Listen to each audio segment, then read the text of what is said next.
굉장히 흥미로운 현상이 이번에 결국은 SVB 사태 이후에 연준의 대차 지표를 딱 봤더니 3천억 달러가 늘어났어요. 그러니까 쉽지 않아서 계속 연준의 대차 지표에서 줄다가 갑자기 3천억 달러가 늘어났잖아요. 그러니까 제가 드리고 싶은 요지는 달러가 다시 공급되기 시작했다는 거. 모든 게 안 좋아 보일 때는 더 안 좋아지는 경우가 있고 이렇게 웅덩이가 깊어질 수도 있고 웅덩이가 짧을 수도 있어요. 그때 사놓으면 상당히 유리하다. 그럼 그걸 어떻게 알 수 있을까요? 결국 아까 말했던 매크로하게 본다면 결국 유동성 증가율이 매우 중요하다는 거고.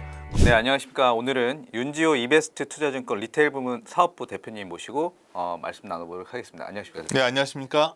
세계 금융시장이 크레디트 스위스 위기 그리고 실리콘밸리 뱅크 파산 같은 여러 이슈들이 있었잖아요. 네. 너무 충격을 많이 받을 것 같이 우려가 되다가 최근에 조금 수습되는 분위기이기도 하죠. 네. 그래서 이제 실리콘밸리 뱅크는 분리 매각하는 걸로 이제 뉴스가 나오고 있고, 그리고 크레디트 스위스도 UBS가 인수하는 걸로 이제 뉴스가 얼마 전에 나왔는데 이게 수습되는 국면으로 봐야 될지 아니면 이거는 좀 잠깐 이슈가 되고 또 더 큰 이슈가 또 나올지 이를 우려하는 목소리도 많잖아요.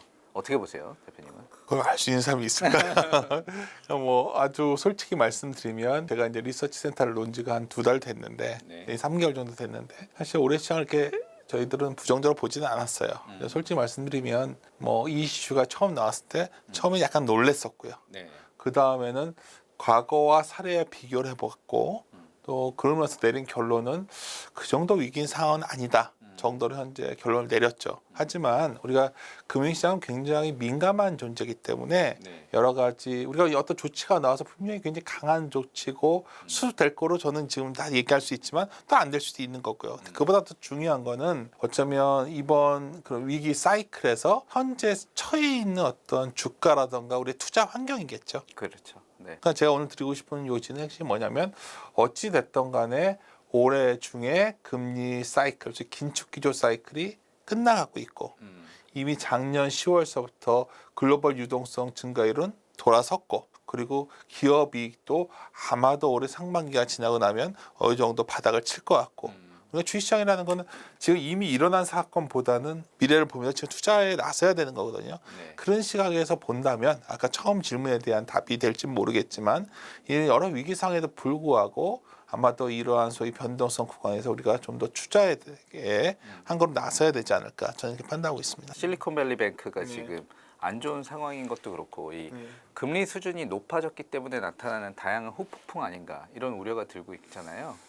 그런데 이제 제일 중요한 건 이거죠. 우리가 이제 다 그런 금융간의 문제를 봤을 때 제일 두려운 거는 야 이게 혹시 신용 경색으로 가는 거 아니야? 그거죠. 우리가 이제 트라우마처럼 있는 게 저도 뭐 어렴풋한 기억이지만 IMF 때 증권사 처음 들어서 고생했었거든요. 네. 그때 뭐 온갖 단자산 망하고 그때는 결국 빌려왔던 자산들이 막 기업들이 망하고 부실 자산이 돼서 일어났던 문제였죠. 또 뭐가 있을까요? 금융위기 때도 우리가 다 알다시피 빅쇼트인가 그 영화를 다들 봐가지고 다 아는데 뭐 서브프라임이라든가 여러 가지 합성 파생 상품의 문제였잖아요. 네. 자산이 문제가 됐던 거예요. 이번에 굉장히 독특하죠. SVB 사태만 국한해서 생각한다면 은행의 부채가 예금이거든요. 네. 근데 예금을 빨리 돈을 빼다 생긴 문제고 자산은 미국의 국채거든요. 미국 국채는 장기로 가면은 사실 문제가 안 되는데 이 서로의 만기가 불일치하는 문제가 나오면서 생긴 것이기 때문에 제가 드리고 싶은 첫 번째는 뭐 다른 건 제쳐두고 이 문제가 결국 글로벌 신용 경색으로 갈 거냐. 이거에 대해서는 사실 저는 의심을 갖고 있어요. 몇 가지 이제 데이터를 이제 보여드릴 수가 있는데 첫 번째 보여드릴 수 있는 거는 미국 은행권이 뭐 예를 들어서 최근에 뭐 스위스의 크레딧 스위스도 문제가 생기고 미국의 SB뱅크도 문제가 생기고 뭐 지방은행 어디가 문제된다 하고 있지만 전체적으로 자본 비율을 놓고 보면 추이를 보면은 상당히 건조하죠. 굉장히 높은 수준이에요. 그러니까 왜 그러냐면 지난 금융위 이후에 굉장히 은행에 대한 규제가 강화됐기 때문에 그런 거고요. 또 하나는 물론 후행적이라는 건 될 수 있는데 우리가 신용 경색하면 뭐죠? 결국은 좀 양질의 채권과 부실한 채권의 소위 스프레드가 많이 벌어지는 걸 의미하는 거죠. 네. 그러니까 돈을 조달 못하는 곳은 망하고 막 이렇게 돼야 되는데 어쨌든 간에 뭐 하이힐드 스프레드가 최근에 굉장히 후행적이다 뭐 여러 가지 비판들 있을 수 있지만 아직 5%도 못 넘었거든. 과거 위기 때 보면은 최소한 6% 넘어야 좀 반응이 올 텐데 네. 뭐 하이드 스프레드도 그런 반응이고요. 그렇다면 이번 문제는 뭘까? 한번 저도 기자님과 좀 저도 최근에 이제 리서치는 떠났지만 뭐 리서치에 계신 분 또 각 여전히 통하고 있는 여러 클라이언트들과 얘기하다 보면 직관적으로 와닿는 건 뭐냐면 결국 이번 문제의 핵심은 아까 이제 처음에 기자님께서 금리 얘기를 하셨는데 네. 결국은 이거는 채권 시장의 붕괴였던 금리가 너무 빨리 올랐다는 건 채권 가격이 폭락을 했었던 거거든요. 맞죠. 네. 작년에 생각해 보시면 네. 주식시장은 그 정도 폭락 안 했어요. 채권은 어마어마한 폭락을 했고 네. 채권이 저 정도 폭락을 하니 SBB가 예금을 부채로 받아서 국채를 살 뿐인데 네. 그럼에도 불구하고 위기 상황까지 온 거거든요. 그러니까 이제 요즘 나오는 게 항상 이런 문제가 생기면 돈 많이 들고 있는 사람이 굉장히 유리한 조건이 생겨요. 네. 오렌 버핏한테 지금 오마하루 은행이 몰려들고 있잖아요. 아마 버핏은 굉장히 유리한 조건으로 채권들을 사줄 겁니다. 그 이번에 굉장히 좀 놀랐던 게 네. 세계에서 가장 우량 자산이라고 할 수 있는 네. 미국 재무부가 발행한 채권을 샀는데 이게 손실이 나서 돈을 못 준다고 그러니까 이런 식으로 은행이 부도날 수도 있구나. 그러니까 깜짝 놀라고 첫 번째 놀란 거는 네. 옛날에는 뱅크런 나면은 다 은행에서 이제 기자님들이 사진 찍잖아요. 네. 우리나라 저축은행 사태 때도 앞에 가서 데모하고 돈 돌려달라고 줄 서 있는 사진 찍잖아요. 이번엔 하루 만에 뱅크런이 엄청 진행됐어요. 네. 그냥 스마트폰으로 다 뺀 거죠. 또 하나가 있어요. SVV는 일반 리테일 고객 비중이 7%밖에 안 돼요. 기본적으로 스타트업이나 이런 기업들이 돈을 대서 돈을 구자다 보니까 약간 특수한 상황이었죠. 네. 여하튼 제가 이 그림은 좀 강조드리고 싶은 그림인데 결국에 변동성이라는 게 매우 중요하거든요. 그러니까 주식시장도 변동성이 막 커질 땐 빅스라는 지표가 막 올라오면 주가 바닥이 나온다 그러는데 이번에는 굉장히 독특했어요. 무브라는 게 채권 시장의 변동성인데 채권 시장의 변동성은 코로나 위기 그 수준까지 치솟았거든요. 근데 주식시장은 변동성 크지 않았죠. 네. 그럼 제가 왜 자꾸 이 말씀을 드리냐면 결국 채권 시장의 변동성이 치솟았다는 거는 금리가 너무 통제 안 될 정도로 빠르게 올랐었고 그 과정에서 SBB 같은 것도 미국채마저도 채권 손실이 너무 컸던 거죠.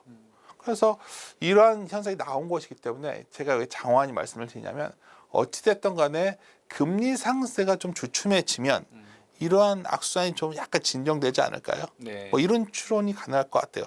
예를 들어서 굉장히 흥미로운 정책이 나왔었는데 미국에서 예금보험건사 외에도 네. 그 뭐죠? BTFP라고 그래서 약제가 정확히 모르겠어요. 하여튼 근데 너무 놀라웠죠. 제가 그 조치가 왜 놀라웠냐면 지금 예금 인출하는데 채권 가격이 떨어져 있으니까 이 가격이 불일치가 문제가 생겼잖아요. BTFP에서는 그냥 담보 가치를 액면가로 해주겠다는 거예요. 가격 빠지기 전으로. 이거 너무 좋지 않습니까? 그러니까 미국이 그런 조치를 내놨다는 거는 채권 가격이 현재 가격으로 환산하면 미실현 손실이 너무 크다 보니까 그걸 막겠다는 조치예요. 이게 뭐 진정된다 아닌다를 떠나서 이 문제의 출발점은 결국은 금리가 빠르게 올라와서 생겼던 문제라면 네. 많은 분들이 지금 완전 오해하시는 게 아유 뭐 이래봤자 금리가 좀 상승세가 멈춰봤자 무슨 의미가 있냐 하지만 매우 의미가 있다 봐요. 여기서 만약 시장 금리가 좀 안정되고 다른 말로 하면 인플레이션 기조도 좀 진정되고 최근에 유가 같은 게 많이 빠지잖아요. 네. 뒤로 가면 갈수록 이 이슈가 좀 언제 그랬냐 듯이 좀 잊혀지지 않을까 저는 이렇게까지 보고 있습니다. 그러니까 이번에 SVB 사태가 나타나니까 그 전까지 미국 연준이 금리를 몇 퍼센트 올릴까 이렇게 시장에 계속 시그널을 줄 때 가장 최근 버전은 0.5%포인트 올릴 거야 라는 느낌을 딱 주었다가 갑자기 SVB 사태가 딱 터지니까 그 얘기는 이제 시장에 쏙 들어가고 0.25 아니면 안 올리고 요거 이제 3월 22일 날 발표가 있죠. 그렇죠. 네, 근데 지금 시장 컨센서스는 아무래도 0.25 쪽으로 조금 더 있더라고요. 이번 주에 발표를 하죠. 네. 이번 주에 내일인가요? 모레인가 수요일인가 그럴 이제 거예요. 우리나라 시간으로 23일 새벽이 될 테니까요. 지금 우리가 20일 날 찍고 근데 있는데. 지금 저는 올릴 거로 봐요. 올릴 거 0.25 올리고 5월에도 올릴 수 있다 봐요. 우리가 제일 두려웠던 거는 네. 불과 얼마 전에 최종 금리가 6% 갈 수 있단 말도 나왔었거든요. 그건 뭐 겁나잖아요. 이거 욕은 좀 심하다. 이건 뭐야? 이런 분위기였잖아요. 근데 일단 뭐 저 생각에는 지금은 금리를 약간 최종 금리가 5에서 5.25 갈 수도 있다 봐요. 중요한 건 그 정도에서 더 금리를 올리기 힘들다는 거고요. 그리고 더 중요한 거는 뭐 이런 상황이 돼서라도 뭐 금리를 안 올리는 것도 그렇게 꼭 좋은 거냐 생각도 있어요. 왜냐하면 물가를 좀 통제해야 된다는 굉장히 중요한 시그널인데 갑자기 이 사태가 나가지고 금리를 내려 뭐 이러면 더 안 좋은 거 아닐까요? 저는 오히려 또 그럴 수 있다 보는데 이거보다 더 중요한 게 있어요. 계속 말씀드리지만 우리가 금리를 보는 이유는 뭘까요? 금리를 보는 이유는 유동성을 회수하냐 아니냐를 보는 거예요. 물이 빠지니까 두려웠던 거예요. 지금 물이 빠져나가니까. 네. 다시 물을 틀어주면 되거든요. 원하는 건 그거죠. 그러니까 금리를 올리던 내리던 아니면 다른 정책을 쓰던 돈을 유동성이 나와야 유동성이 다른 말로 하면 수요거든요. 생각해보시면 돈이 좀 돌아야 뭐도 그쵸. 사고 그러잖아요. 네. 벨브로 확 잠그는 느낌이어서 걱정이었는데 그것이 뭐냐면 달러예요. 많은 사람들이 달러가 강해지면 막 유동성이 흡수되는 거예요. 달러가 좀 풀려가면 뭔가 위험자산을 사고 이런 그림이 나오죠. 다음 그림이 뭐냐면 우리가 한번 기억을 약간 되돌려 보시면 작년 10월에 원달러 환율이 아마 1,440원을 찍었었어요. 그때 정말 공포스러웠죠. 뭐 달러 때문에 공포스러운 게 아니라 야, 그 유동성이 막 전선에 회수되니까. 네. 그럼 우리가 IMF도 떠오르는 거죠. 그때 IMF 때 우리가 왜 한 달러가 없어가지고 IMF가 왔었는데 혹시 그런 거야? 뭐 이런 생각을 하는 거죠. 근데 저는 이번에 보면 굉장히 흥미로운 현상이 이번에 결국은 SVB 사태 이후에 연준의 대차 지표를 딱 봤더니 3천억 달러가 늘어났어요. 어떤 용어가 됐던 간에 네. 연준이 왜 이거 약간 실무적으로 들어가면 이게 이제 결국은 DW라고 하죠. 디스카운트 윈도우라고 해서 괜히 용어가 있어요. 뭐 별거 아니라 네. 은행들이 이제 연준에 지준을 잇는 돈을 맡겨서 지준을 만드는 은행들에게 주는 대출 금리예요. 뭔가 여기서 돈이 나간 것 같아요. 그러니까 쉽지 않아서 계속 연준의 대차지표에서 줄다가 갑자기 3천억 달러가 늘어났잖아요. 그건 어딘가로 가서 채권을 사게 하거나 하겠죠. 그거 왜 했을 것 같습니까? 은행들이 돈을 어디서 못 구하니까 나가기 시작한 거죠. 그러니까 제가 드리고 싶은 요지는 달러가 다시 공급되기 시작했다는 거. 또 다른 시그널이 또 있었어요. 달러 공급 시그널이 우리 2011년에도 이런 일이 있었는데 이번에 어찌 됐던 간에 달러 수합을 갖다가 뭐 20이라던가 스위스은행, BOE, BOJ 뭐 이런 데랑 달러 수합을 맺었단 말이에요. 달러 수합은 알다시피 맺고 나면은 자국 토나를 예치한 다음에 달러를 갖다가 빌려서 쓰는 개념이에요. 네. 우리가 되게 하고 싶어져요. 우리나라 예. 당사. 근데 이것까지 돼 있거든요, 지금. 그러면 이거 다른 말로 하면 달러가 풀린다는 얘기고요. 달러가 약해진다는 얘기죠. 우리가 알고 있는 지금 상식 네. 혹은 생각은 금리가 올라가는 거는 결국엔 돈줄을 조이겠다, 네. 수도꼭지를 잠그겠다는 네. 의미고, 그러면서 한편으로 근데 수도꼭지를 다른 쪽에서 열어갖고 지금 물을 맞아요. 주고 있으면 저게 안 맞지 않나, 뭔가 상충되는 거 아닌가 이런 생각이 들잖아요. 그러게요. 그냥 항상 보면 상충되는 일이 꽤 많습니다. 지나고 나서 보면 금리 하나만 있는 게 아니라 여러 정책 변수가 있으니까 제 생각에는 금리는 3월에 아마 0.25 정도 올릴 것 같고 네. 심지어 5월에도 올릴 수 있을 것 같아요. 여기서 최종금리 이렇게 하는데 네. 기본적으로 다른 정책 수단들을 써가지고 방을 하는 거죠. 다른 식의 유동성 공급도 있어요. 예를 들어서 그 스위스 같은 경우도 요새 문제가 터졌는데 엄청나지 않습니까? 스위스 이번 나온 조치는. 저는 주가는 다 떠나서 네. 스위스는 금융으로 먹고 사는 나라예요. 우리가 다 알다시피 네. 뭐 스위스 하면 우리 뭐 맨날 소설 나오지 않습니까? 뭐 범죄자 집단이고 막 다들 돈 거기다 맡겨둔다. 그래가지고 스위스는 금융으로 먹고 살기 때문에 이번에 보시면 크레딧 스위스가 문제되니까 아예 뭐 정부에서 그냥 대놓고 개입을 한 거예요. 이거는 다른 나라 같으면 못해요. 스위스가 외환 보유고가 거의 9천억 달러가 넘어요. 한국의 거의 2배 어휴, 수준이네요. 정확히잖아요. 그러니까 스위스는 그걸 먹고 달러가 너무 많은 나라예요. 그러니까 이 나라에서 방어 능력이 철벽이니까 예전부터 스위스 프랑은 안전자산이라고 했던 거예요. 근데 스위스 정부가 보증을 해버리는 거예요. 사실 크레딧 스위스는 약간 더 위험한 문제였어 사실. 왜냐하면 크레딧 스위스는 이게 뭐 다른 문제가 아니라 그냥 그 은행이 너무 투자를 잘못해서 생긴 문제거든요.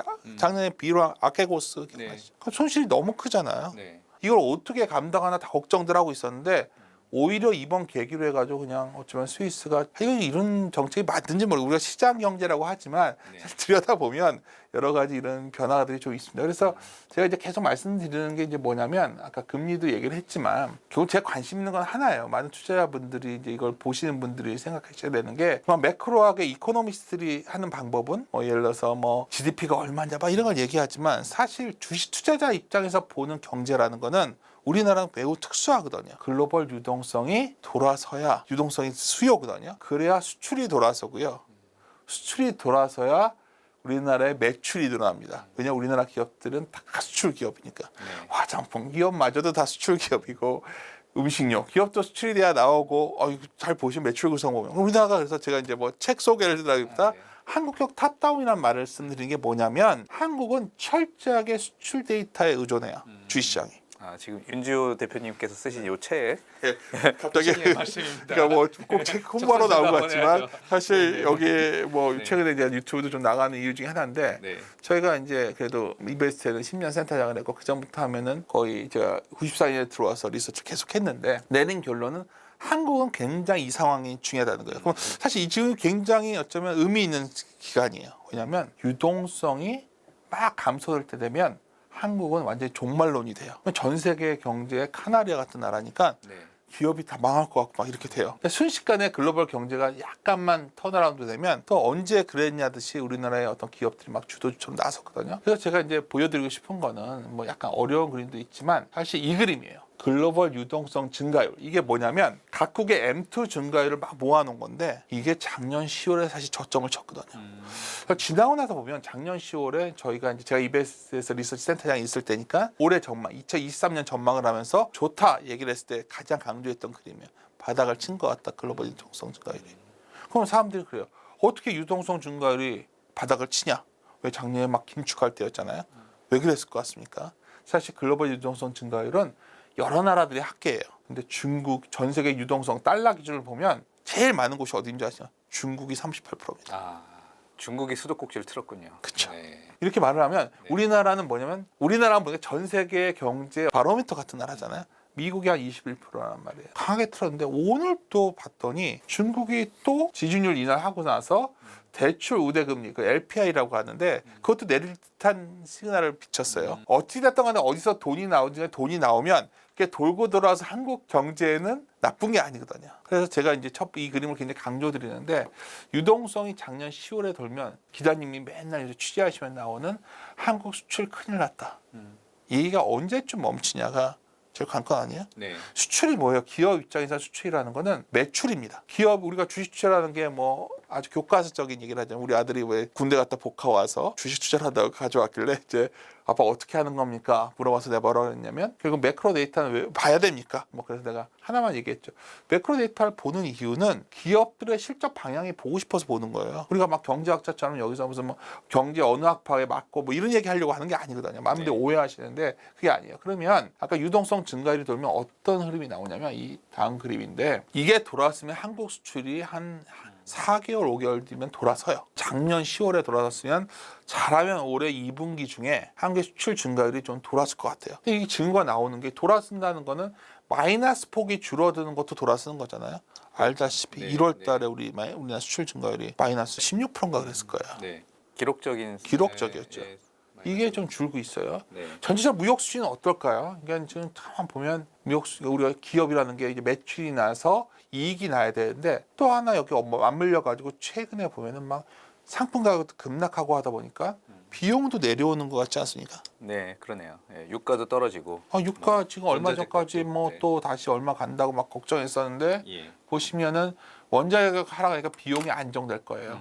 여기서 굉장히 중요한 포인트가 나오는 거죠. 우리가 이제 궁금한 거는 주식 투자하는 이유는 어떤 기업이 안 좋았다 좋아지는 그걸 보고 싶은 거예요. 주식시장에서 제일 좋은 게 적자였다 흑자 돌아서는 기업이 제일 좋고 네. 그렇지 않습니까? 뭐 IT 기업이 한국에서는 막 마이너스 지금 최근에 그 적자 심한 데가 어디죠? 반도체가 뭐 그렇죠. 이렇게 그거 언제 한번 돌까 보고 있는 거예요, 다들. 지금 뭐 그런 시각들. 근데 이제 그랬을 때 최근에 코스트가 다운되면서 좋아지는 것이 나오는데 이건 좀 더 장기간 길게 얘기하면 업종별로 굉장히 재미있는 변화는 나타나고 있어요. 근데 뭐 제가 짧은 시간에 다 설명할 수는 없고 이와 같은 중요한 거는 아까 달러 유동성이 풀렸으니까 수요가 생겼는데 매출이 돌 것 같은데 코스트도 다운돼 있어요. 그러면 여기서 굉장히 중요한 게 기다리고 기다리던 우리나라 기업 이익의 하강 속도가 좀 진정되겠구나. 이 매크로를 보는 이유는 이 결론이 알고 싶어서요. 매크로가 기업 이익이 돌 거냐 계속 안 좋아질 거냐 이게 궁금한 건데 시차는 있죠. 근데 이제 다음 보시면은 최근에 우리나라가 엄청나게 기업 이익 쪽 단에서 급락했다 좀 진정되고 있어요. 그러니까 그래서 여기서 생각하셔야 되는 게 뭐냐면 요즘 되게 독특하지 않습니까? 뭔가 굉장히 세상이 종말론적으로 불안한데 한 일주일 지나서 보면 별로 안 빠져 있어요. 안 빠져 있는 게 중요한 게 아니라 어떤 기업들은 별로 지수와 상관이 없어요. 많이들 열광하시는 게 이제 말은 좀 피하지만 당연히 배터리 업체들은 잘 팔리니까 네. 그거는 뭐 아주 굳건하죠.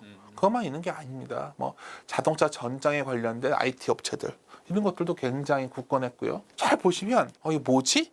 이런 게 있는 거예요. 거기다 최근에 어떤 일이 있었냐면 굉장히 뭐 반복적으로 나오는 정부에서 나오는 어떤 반도체 클러스터 발표했어요. 네. 장비 회사들이 갑자기 뭐 쫙 올라와요. 이게 다 뭘 것 같습니까? 어떤 분들이 이게 뭐 이슈냐 테마냐 그게 중요한 게 아니라 지금 시장에서는 돌아와서는 턴어라운드를 찾고 있는 거예요. 가장 극단으로 안 좋은 게 현재 반도체니까 반도체 소위 최종 업체들이죠. 그러니까 삼성전자, 하이닉스는 좀 불안불안하지만 그 나머지 단에서는 이미 긍정적 변화를 주가 반영하니까 잘 보시면 시장 분위기로만 놓고 보면은 뭐 금융위기 직전의 모습인데 종목별로 보면은 이게 뭐지? 근데 정말 여기서 원래 상황을 볼 때 가장 안 좋은 쪽을 보면은 또 디램 가격도 이게 그림을 보여드리는 건데 안 좋아요.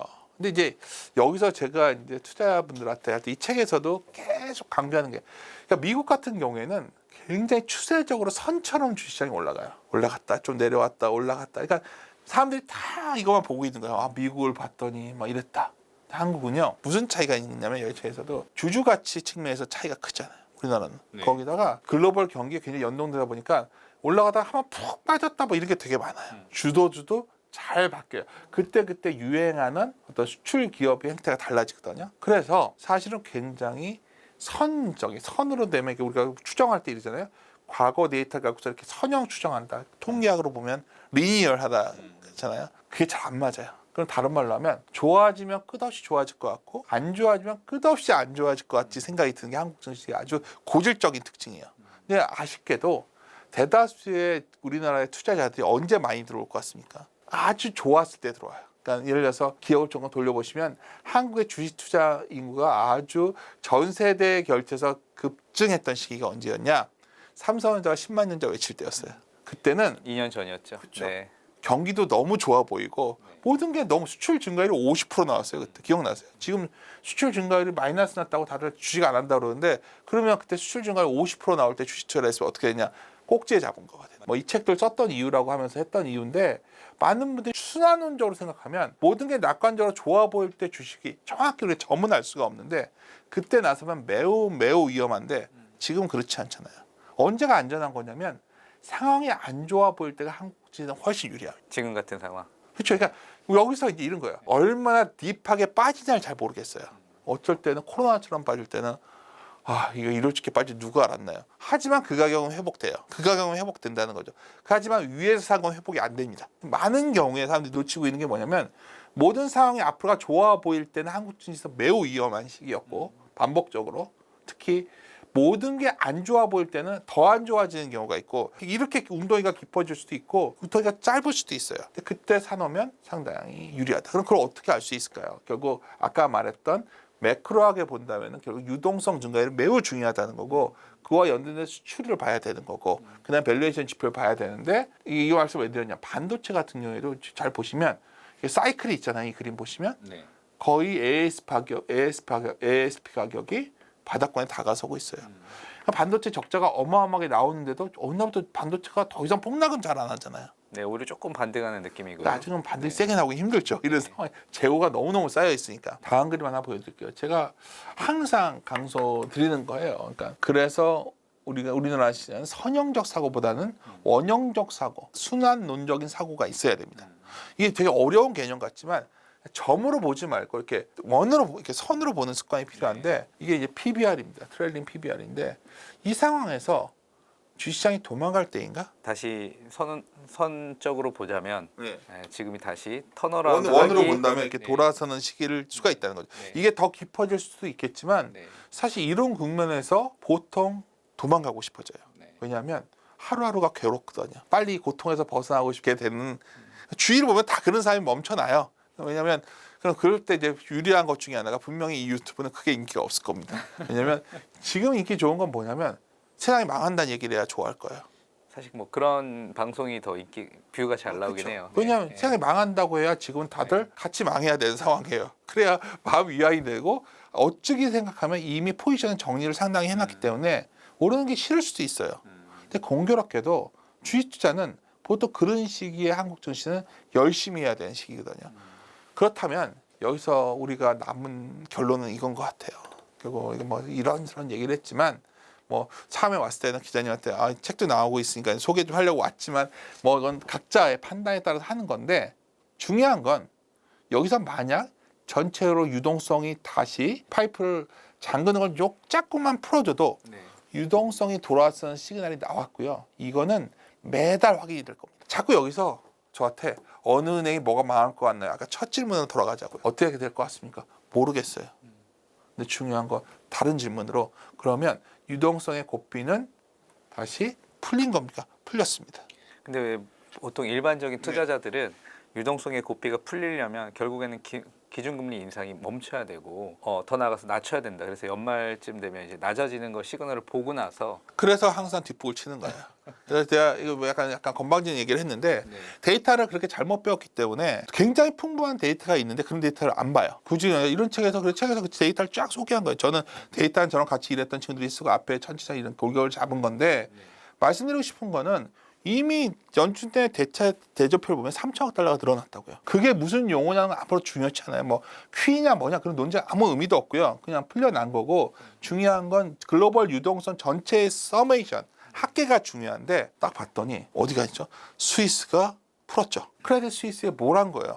사람들이 불안해하는 건 뭐냐면 크레딧 스위스가 인수될 때 거기는 걔네를 이제 까서 보면 계약 중에 문제 있는 게 있을 거야. 스위스 은행에서 뭐라고 그랬냐면 그거 다 얘네들 돈 되겠다고 한 거예요 지금.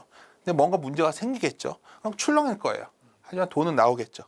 거기 나올 거고 중국도 지금 중국이 굉장히 심각하죠. 중국은 우리보다 훨씬 부채 위기를 안고 있어요. 근데 부채는 중국은 그냥 공산당 국가고 일국 경제다 보니까 그냥 돈 풀겠다는 거예요. 오늘 이번에 그 지급 준비를 인하한 다음에 사실은 중국의 기준금리가 뭐냐면 대출 우대 금리예요. 중국은. 흔히 말하는 LPR인데 내리겠다고 해버린 거예요. 그러면 글로벌 유동성이 한 축이 또 움직이는 거잖아요. 일본 은행도 가만 보니까 계속 풀고 있고. 그럼 글로벌 유동성. 그러니까 그 어느 날 공시처럼 금리를 올릴 때는 빠지고 이런 게 아니라 실질적으로 유동성이 풀리고 있냐. 그거는 답변할 수 있다는 거죠. 풀리고 있다는 거고 작년 시험부터 풀렸어요. 글로벌 유동성이 풀리고 있다는 증거를 방금 아까 말씀하신 여러 가지 그 지표를 말씀 주셨는데 우리가 또 기업도 턴어라운드 하듯이 그 유동성이 풀리고 조이고 하는 그 지표로서 우리가 참고해야 할 만한 지표들이 뭐가 또 있어요? 그러니까 이럴 때 참 저희 같은 애널리스트들이 단점 중에 하나가 저희 블룸버그에 보면 그게 있어요. 데이터가 그냥 코드로 그냥 있는데 이게 이제 어려운 그냥 M2 증가율이에요. M2 증가율. 글로벌하게 유동성 증가율 플락스가 이제 늘어나는 게 나오고 아마 기사로 계속 나올 거예요. 기자분들도 이제 많이들 보시니까. 근데 이제 그런 걸 떠나서 이렇게 보시면 되죠. 그런 게 유동성 증가율은 작년 10월에 돌아선 뒤에 저도 계속 추적을 하는데 이런 걸 보는 거죠. 이번에 문제가 생겼는데 모두 이런 관점에서 이런 프레임으로 봐버릇하면 스위스 중앙은행에서 저런 조치가 나오면 풀렸구나 생각이 들어야죠. 그럼 이게 좀 있으면 이게 더 증가한 걸로 나오지 않을까요? 오늘 중국이 결국은 대출 우대금리 낮출 수 있다 얘기를 했어요. 낮추는 시간이 나오면 풀리는 거예요. 특히 중국이 풀면 굉장히 파급력이 크죠. 그래서 그렇게 됐는데 제가 여기서 말씀드리고 싶은 거는 우리가 뭘 해야 되냐는 거예요 지금. 그러면 시장 굉장히 여러 이벤트가 나올 겁니다 이제부터. 더 많은 은행이 망할 거고요. 아마도 스위스에서 특히 크레딧 스위스의 여러 가지 부실 자산이 나올 거예요. 그러지 않고는 저렇게까지 스위스 중앙은행이 미리 강력하게 얘기를 안 해요. 내가 속으로 보통 나라 같으면 저렇게 못 해요. 근데 크레딧 스위스 공교롭게도 스위스는 금융으로 먹고 사는 나라고 9천억 달러라는 달러가 있다 보니까 그냥 선제적으로 했어요. 그게 나오면 시장이 약간 출렁이겠죠. 제가 크게 출렁일 것 같지도 않아요. 저 같은 알고 있는 사람 거의 다니까 이제는. 그러면 그때 뭘 살 거냐를 지금부터 준비하시는 게 해야 될 일이지 여기서 매일매일 은행이 몇 개 더 망할 거냐 고민해봤자 그거는 아무도 알 수 없다는 첫 질문에 대한 답이 그래서 했던 겁니다. 그러면 뭘 사야 되는지 직접적으로 한번 여쭤볼게요. 지금 반도체 같은 경우 아까 말씀하셨다시피 업황이 굉장히 안 좋아 보이지만 이런 시기가 오히려 편안하게 살 수 있는 시기일 수도 있겠다라는 생각도 들고요. 그러니까 제일 중요한 건 뭐 이것도 이제 여기서도 계속 책에서도 강조했던 얘기인데 주식 고를 때 첫 번째는 성장해야 돼요. 많은 사람들이 무조건 싼 거 사놓는다고 해서 되는 것도 아니고 성장하는 주식을 사야 되는데 성장이 뭘까요? 우리가 데이터에 의존해야 된다는 게 뭐냐면 우리나라에서 성장하는 주식은 뭐냐면 수출을 많이 하는 기업이에요. 그러니까 제가 이렇게 말씀드리면 계속 저희들 너무 순환 논리다는데 시장이 순환 논리인데 순환 터털러지에 빠질 수밖에 없는 거예요. 그럼 수출 기업을 해야 되는데 그럼 뭘까요? 맨날 기사에 뭐가 나오죠 지금? 사람들은 놓치고 있는 게 있어요. 수출 잘 된다는 기업이 기사로 나오고요. 기자님들이 써주시고 그걸 데이터로 확인해가는 과정에 뭐가 있었죠? 수출 잘 되는 것들 대표적인 게 지금 잘 되고 있는 거는 당연히 2차 전지도 배터리도 잘 되고 있고 네. 또 방산도 잘 되고 있잖아요. 네. 관련된 것들도 주가 조정받고 있으면 괜찮은 거고 그리고 또 대표적인 게 최근에 실적도 좋아지는 것 중에 뭐 예를 들어서 뭐 LG전자라든가 뭐 이런 소위 이런 업체들 로봇이나 뭐 이런 성장하는 것들 중에서 뭔가 시장이 커지고 있는 것들 그런 것들이 한마디로 말씀드려서 실적이 돌아서고 있는 것들 또 하나 여기다 약간 덧붙이자면 우리나라의 주류는 될 수 없지만 주된 메인스트림은 안 되지만 그래도 뭔가 사람들이 여행도 많이 가고 대표적으로 제가 오늘 여기서 빼먹은 업종이 하나 있어요. 원래 제가 항상 이런 방송 나가면 제가 원래 블랙핑크를 좋아하기 때문에 소위 엔터 기업을 얘기했는데 너무 난리가 났어요 이번에 SM 때문에. 그리고 엔터 내에서도 이런 걸 할 수 있겠죠. 이거에 비해서 상대적으로 덜 오른 엔터 기업이 있을 수가 있겠죠. 블랙핑크가 소속된 기업. 블랙핑크 그때 그 오너십이 별로 마음에 안 들어서 블랙핑크는 좋아하지만 결국은 수출 쪽에서 사이드에서 들고 있거나 뭔가 앞으로 팔 수 있는 것들. 한국경제신문 열심히 봐도 네. 여기서 추천주 보시지 말고 그것만 보셔도 상당히 아이디어 얻을 수 있는데 이제 다시 결론을 말씀드리면 네. 유동성 증가율이 돌아섰기 때문에 수출이 돌아설 겁니다. 수출이 돌아섰는데 가장 마지막 조건이 비용이 안정화돼야 되는데 최근에 이 이슈로 인해서 상품 가격이 안정됐어요. 그럼 이익도 돌아서는 게 올해 중에 가을쯤에 나올 거예요. 그럼 주식 투자 언제 해야 되죠? 지금 해야 되는 거예요. 그럼 그거에 관련된 기업들이 뭘까요? 내년 가을 보니까 지금부터 하이닉스 사놓을 거야. 뭐 이것도 틀린 건 아니에요. 약간 좀 더 공격적 투자자라면 아 그래? 관련된 중소형주는 어떨까 반도체 이것도 가능한 거고 또 하나는 우리나라에서 성장이 구조적으로 나오고 있는 거 본다면 내가 이게 이렇게 말하는 테마주처럼 인식이 돼서 좀 피하는데 대형주에 내에서도 뭐 자동차라던가 완성차도 잘 되고 있고 전자업계도 좋은 것들이 있고 그리고 방산도 있고 뭐 이런 것들 엔터에서도 아직 남은 것들도 있고 뭐 이런 거 찾아서 포트폴리오 잡아두면 어쩔 땐 이게 좀 오르고 어쩔 땐 이게 근데 여기서 제일 피해야 되는 게 뭐냐면 아무것도 성장 없는 것들이에요. 우리나라가 예전에 비해서 어떤 게 있을까요? 제일 성장이 안 되는 게 있죠 우리나라에. 저는 금융 같은데요. 금융은 또 약간 단기적으로 이거 재밌어서 말씀인데 제가 이제 한국의 금융주들 투자하는 요령 가르쳐 드릴게요. 여기서 뭐 네. 장점이라고는 증권업계 오래 있었다는 것밖에 없기 때문에 많은 분들이 같이 투자하면서 은행주 투자를 해요. 근데 안 돼요.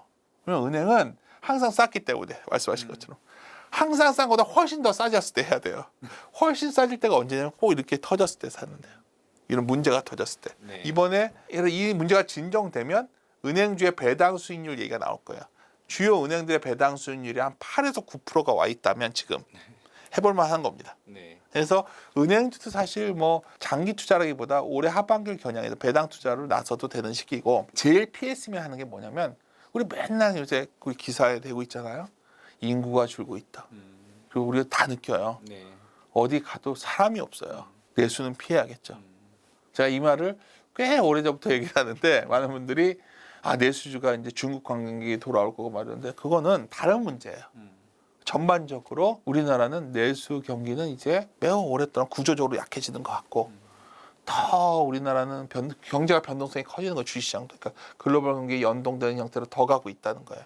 그것만 좀 구분해서 접근하셔도 이랬을 때 그냥 무조건 밸류에이션이 싸다고 내수에 관련된 주식들 사놓으면 대표적인 내수에 관련된 게 최근에 우리나라 뭐 있죠? 건설주 같은 것도 해당되잖아요. 네. 그 싸다고 접근한다고 아니 뭔가 부동산이 지금 바로 돌 수 있을까요? 뭐 이런 문제들. 그러니까 뭐 여기서 제가 뭐 이렇게 직접적으로 언급하면 안 돼도 또 말하다 보니까 이랬는데 은행주는 약간 다른 경향이 있고요. 네. 하나 은행은 배당이라는 게 있으니까 배당 투자로 갈 수. 뭐 유통도 있을 수 있겠네요. 네. 있죠. 근데 유통이 사람들을 다 괴롭게 하는 대표적인 것이죠. 유통업체들. 아니 가보면 싸 보이고 일단 제가 이 말씀 드려요. 백화점 가보시라는 거죠. 우리 때는 백화점에 줄 서서 들어가는 시대가 있었다면 지금은 우리나라는 그만큼 백화점이 잘 되지도 않고 편의점도 그만큼 잘 되는 것 같지도 않고 우리가 이제 팔 수 있는 거 밖에서 팔아야겠죠. 예를 들어서 우리는 인구가 줄고 있는데 밖에 인구가 느는 나라 예를 들어서 베트남 같은 인구가 많이 늘어난단 말이에요. 거기에 뭔가 잘 팔고 있으면 그거는 그만큼 시장이 커지는 데 들어가 있는 거잖아요. 그러니까 이 자꾸 투자를 많은 분들이 되게 머릿속에서 관념적으로들 생각하세요. 특히 미국의 투자책을 보고 나서 워낙 외국 책 저희들 좋아하잖아요. 항상 느꼈던 한계가 뭐냐면 미국에서는 피터 린치 했던 말을 맞잖아요. 내가 지나가다가 도넛을 먹었는데 맛있어. 도넛 주식을 샀더니 돈 벌었다. 한국에서 그걸 해보시면 프랜차이즈가 없어져요. 그러니까 그런 접근이 되게 미국식 투자 접근이 다 맞는 게 아니에요. 한국은 제일 잘 맞는 전략이 뭐냐면 바이 더 딥이에요. 바이 더 딥. 깊이 빠졌을 때 사는 전략이 바이 앤 홀드가 아니라 그게 제일 잘 맞는데 이렇게 말하면 굉장히 뭔가 격 있지 않다고 생각하시는데 뭐 이거는 뭐 제가 이제 어깨에 달려 이렇게 원치 않기 때문에 강하게 말씀을 드리는 거예요. 그렇게 생각하신다면 지금 이 시점에서 우리가 좋은 그런 성장하는 수출 기업을 살 수 있는 찬스가 작년 10월에 있었고 또 왔다는 거죠. 지금 제가 보기에는.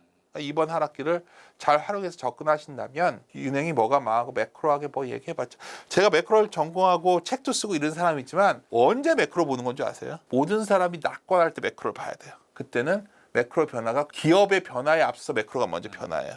지금은 어떤 상황이냐? 지금도 마찬가지예요. 사실은 기업들 변화에 앞서서 매크로가 나빠지는 게 멈추는 변화가 나오거든요. 아마 그 시기가 지금 곧 다가온 것이 아니냐 이렇게 판단합니다. 네, 대표님 말씀 듣다 보니까 주식시장에 그런 격언 있잖아요. 모두가 낙관할 때 비관하고 비관할 때 낙관하라고.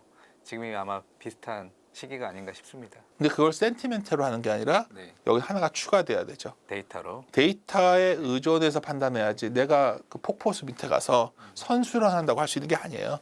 마음의 컨트롤 할 수 있는 게 아니라 그 데이터 의존해서 해야 된다. 제가 드리고 싶은 말씀입니다. 네, 오늘 방송 보시고 좀 투자에 많이 도움이 되셨으면 좋겠습니다. 오늘 말씀 감사합니다. 네, 감사합니다.